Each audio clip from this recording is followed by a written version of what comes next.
नमस्कार दोस्तों, मैं हूं आपका दोस्त पुष्पेंद्र सिंह फ्रॉम परीक्षा दृष्टि, परीक्षाओं पर पैनी नज़र।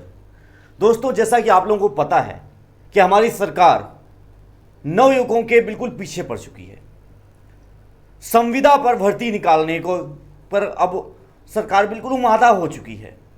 हम लोग इतनी मेहनत करने के बावजूद क्या 5 साल तक संविदा पर नौकरी करेंगे, वो भी एक फिक्स वेतन पर।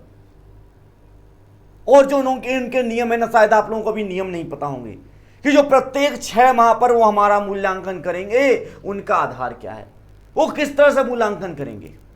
तो देखिए, आज की वीडियो बिल्कुल लास्ट तक देखिएगा ताकि आपको पूरी बात समझ में आ सके कि संविदा पर हमें हर 6 महीने पर जो परीक्षा देनी होगी, अपना मूल्यांकन कराना होगा। उस मूल्यांकन पर 60% अंक लाना अनिवार्य होगा, नहीं तो हमें नौकरी से लात मारकर बाहर कर दिया जाएगा। वो आखिर क्या है?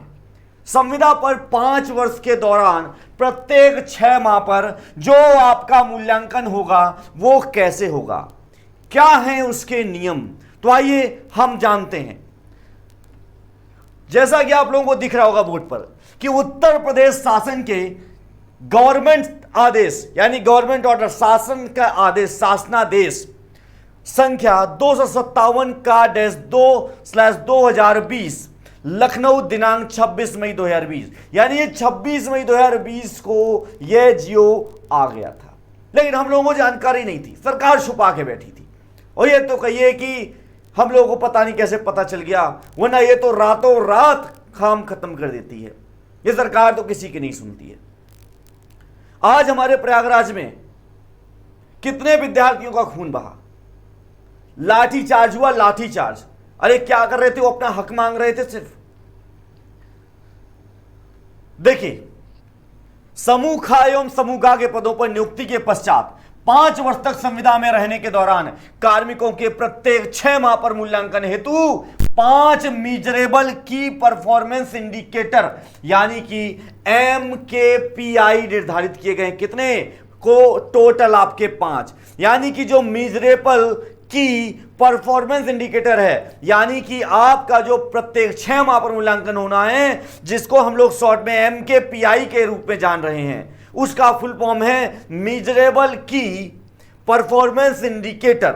वो कितने हैं? वो हमारे 5 हैं और इन 5 के बारे में आज हम बात करने वाले हैं। पहला देखिए, पहला हमारा है कि उपस्थिति। हमारी 6 महीने में उपस्थिति कितनी होती है? जब हम कार्यालय जाएंगे, जब हमें नियुक्ति मिल जाएगी, जब हम कार्यालय जाएंगे तो हमारा अटेंडेंस लिया जाएगा। बहुत अच्छी बात है, कोई दिक्कत नहीं, सब जगह होता है। लेकिन उन प्रत्येक 6 माह पर यदि आपकी एक भी छुट्टी नहीं होती है तो उसके लिए आपको टोटल 100 अंक प्रदान किए जाएंगे। कितने? आपको टोटल 100 अंक प्रदान किए जाएंगे। और इस अंक प्रदान करने का सूत्र क्या है? इस अंक प्रदान करने का उन्होंने सूत्र जारी किया है, और वो जारी किया है कि कुल प्राप्तांक यानी कि कुल अंक, 100 में से कुल अंक आपको उतने मिलेंगे। वो कैसे निकलेगा? उपस्थिति की कुल दिनों की संख्या, यानी आप 6 महीने में कितने दिन कार्यालय जाकर काम किए हैं। 6 महीने में आपने कार्यालय कितने दिन जाकर काम किया है। यदि आपने उसमें छुट्टियां ली हैं तो उन्हें आप माइनस करके जो उपस्थिति कुल दिनों की संख्या है आप ऊपर रखेंगे, और उस छबाई में कुल कार्य दिवसों की संख्या, जैसे कि एक महीने में यदि 30 दिन हैं और 30 दिन में 4 दिन कार्यालय बंद है संडे में, तो बचा 26 दिन। तो 26 दिन आपके कुल कार्य दिवस हो गए। और उन 26 में से आप कितने दिन गए थे? यदि 26 में से 26 दिन आप गए हैं, सपोज दैट आप 26 में से 26 दिन गए हैं, तो आपको टोटल अंक कितने मिलेंगे? 26 से 26 किया, यानी आपको टोटल 100 अंक मिल जाएंगे। लेकिन यदि आप 26 में से 20 दिन गए हैं, आप 10 दिन गए हैं, आप 15 दिन गए हैं, आप 25 दिन गए हैं, उस आधार पर आपके यहां पर अंक निकाले जाएंगे। तो पहला तरीका तो यह है कि अटेंडेंस के आधार पर वो आपका अंक प्रदान करेंगे। दूसरा देखिए, दूसरा है कि कंप्यूटर में दक्षता टाइप करने की गति और कार्य क्षेत्र की जानकारी, उसके लिए भी इन्होंने 100 अंक निर्धारित किए। कितने? इसके लिए भी इन्होंने कुल 100 अंक निर्धारित किए हैं। यानी कि जब कार्यालय में आप कार्य करने के दौरान कार्य करेंगे, उस समय आपकी टाइपिंग दक्षता कैसी है, आपकी स्पीड कैसी है, आपको हिंदी इंग्लिश टाइपिंग आती है नहीं आती है, आपको कितनी अच्छी गति के साथ आती है, और जिस काम को आपको कार्यालय में दिया गया है उस काम की आपको जानकारी कितनी, यानी जो आपका कार्य क्षेत्र होगा, जो आपका वर्किंग फील्ड होगा, उसमें आपको कितनी जानकारी है, उस आधार पर आपका मूल्यांकन होगा। अब भाई ये मूल्यांकन कौन करेगा? ये मूल्यांकन नियुक्ति प्राधिकारी करेगा, यानी जिस विभाग में आप ज्वाइन करने जाएंगे उस विभाग का जो नियुक्ति प्राधिकारी होगा या फिर उस विभाग का जो अध्यक्ष होगा वो क्या करेगा? वो एक परीक्षा आयोजित करेगा। हर 6 महीने पर वो आपका टाइप टेस्ट लेगा, टाइप टेस्ट लेगा, और जो आपने काम किया 6 महीने में उसकी जानकारी आपसे पूछेगा और उसके लिए सॉन्ग प्रदान करेगा। मान लो खुदा न खास्ता कोई ऐसा अधिकारी आ गया जो आपको पसंद नहीं है, या फिर आपको पसंद ही नहीं करता है, तो क्या करेगा? वो कभी पास नहीं करेगा, सीधे सीधे 0 दे देगा, सीधे सीधे 0 दे देगा। ये इसका क्या है? यही इसका ड्रॉबैक है। जितने विद्यार्थी ये सरकारी नौकरी में पहले हों, जैसे बहुत से विद्यार्थी ऐसे हैं जो नौकरी में थे फिर वहां छोड़ के फिर से तैयारी करने लगे किसी अन्य एग्जाम की, या फिर उनके माता पिता भाई बहन रिश्तेदार कोई हैं, आप उनसे पूछेगा कि सरकारी ऑफिस में, उत्तर प्रदेश के किसी सरकारी ऑफिस में कितना जातिवाद है, कितना जातिवाद फैला हुआ है, वहां पर यह नेगेटिव हो जाएगा। इसलिए मैं इसका विरोध करता हूं। यदि आप इसका विरोध करते हैं तो नीचे कमेंट बॉक्स में कमेंट करके जरूर बताइएगा, और सभी अपने दोस्तों को शेयर जरूर करिएगा, भूलिएगा मत, ताकि उनको भी पता चले काला सच क्या है। अगला देखिए, तीसरा तरीका है मानक के सापेक्ष किया गया कार्य, जिसके लिए भी आपको अधिकतम 100 अंक प्रदान किए जाएंगे। कितने? कुल 100 अंक। अब ये अंक कैसे प्राप्त किए जाएंगे?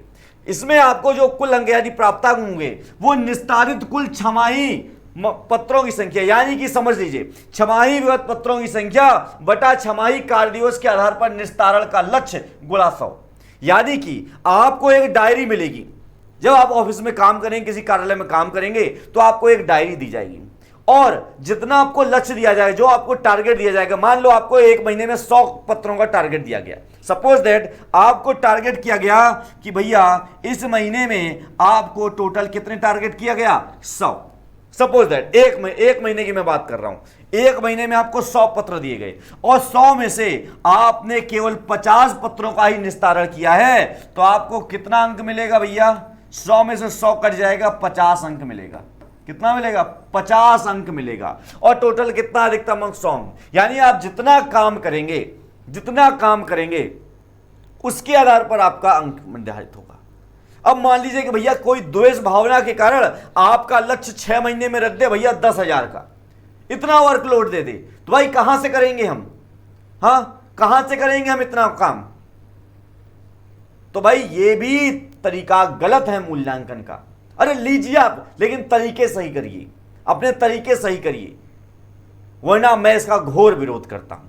और उसमें फिर आप 100 का गुणा कर देंगे तो आपका मिल जाएगा। तो ये रहा तीसरा तरीका। चौथा तरीका देखिए, चौथा तरीका इनका क्या है? इंडिकेटर चौथा है कि कार्य को कुप्रभावित करने वाली बीमारी अथवा अयोग्यता पाए जाने पर कुल प्राप्त अंकों से 20 अंक कम कर दिया जाएगा। यानी जितना आप अभी 3 पॉइंट में जो 100 नंबर लेकर आए, 300 नंबर लेकर आए, यदि उन 300 में यदि आपको कोई बीमारी हो गई जिससे कार्य प्रभावित हो रहा है, यानी 5 साल रही और बीमार भी मत होइए, आपको कोई बीमारी हो गई तो आपको 20 अंक काट दिए जाएंगे, सीधे सीधे 20 अंक आपके कम कर दिए जाएंगे कुल में से। अगला पॉइंट है कि समयबद्धता अच्छी हो तथा विवाद उत्पन्न करने की प्रवृत्ति ना हो। यानी कि यदि आप कार्यालय में काम कर रहे हैं और समय से आ जा रहे हैं, समय से आप कार्य कर रहे हैं और किसी के साथ आपका कोई विवाद भी नहीं है, तब ऐसी स्थिति में तो ठीक है, लेकिन विवाद करने की प्रवृत्ति है तो ऐसी स्थिति में आपके 20 अंक कम कर दिए जाएंगे। अरे भाई 20 अंक कम कराने के लिए तो कोई भी अधिकारी के कान भर सकता है, कोई भी सीनियर ऑफिसर के कान भर सकता है, कहेगा साहब आपको गाली दे रहा था, और साहब क्या करेंगे? 20 अंक काट देंगे। तो यह भी आधार सरासर गलत है, मैं इसका घोर विरोध करता हूं। यदि आप भी इसका विरोध कर रहे हैं तो नीचे कमेंट सेक्शन में जरूर कमेंट करके बताएं ताकि मुझे पता चल सके। इन लोगों को सबक सिखाना पड़ेगा, बिना सबक सीखे ये लोग नहीं समझने वाले हैं। इन लोगों को यह जियो कैंसिल करना होगा। संविदा पर भर्तियां बंद करनी होंगी। यह हमारा मौलिक अधिकार है और यदि इनका अधिकार हो रहा है तो इस अधिकार पर उन्हें भी उंगली उठानी होगी, उनका भी मूल्यांकन इसी आधार पर किया जाए। दोस्तों, इस कैंपेनिंग में आप लोगों का मैं साथ चाहता हूं, क्योंकि ये सिर्फ मेरी लड़ाई नहीं है, ये आप सबकी लड़ाई है और जब तक हम लोग मिलकर नहीं लड़ेंगे तब तक ये जंग हम नहीं जीतेंगे। आगे देखिए, मैं कुछ आपको ट्विटर की कैंपेनिंग की बात कर रहा हूं। इस समय उत्तर प्रदेश में जो इसके एमकेपीआई बोला जा रहा है, यूपी रिजेक्ट एमकेपीआई। यदि आप फेसबुक पर हैं या इंस्टा पर हैं या ट्विटर पर हैं, आप ट्वीट करके जरूर बताएं, जरूर ट्वीट करिए यूपी रिजेक्ट एमकेपीआई। साथ में एक और आपका हैशटैग चल रहा है, स्टॉप गवर्नमेंट जॉब प्राइवेटाइजेशन, और तीसरा है entrance test for Indian politician. Indian politician के लिए भी एक एंट्रेंस टेस्ट होना चाहिए। तो आशा करता हूं कि अब आप लोग इस मिशन पर लग जाइए, वरना यह सरकार कहीं का नहीं छोड़ेगी हम युवा को। और यदि कोई और भी जानकारी आपको चाहिए हो, अन्य कोई जानकारी आपको चाहिए हो किसी से संबंधित, तो आप इस नंबर पर व्हाट्सएप कर दीजिएगा। बाकी फिर यदि कोई खबर आती है तो मैं मिलूंगा आपके साथ। तब तक के लिए धन्यवाद।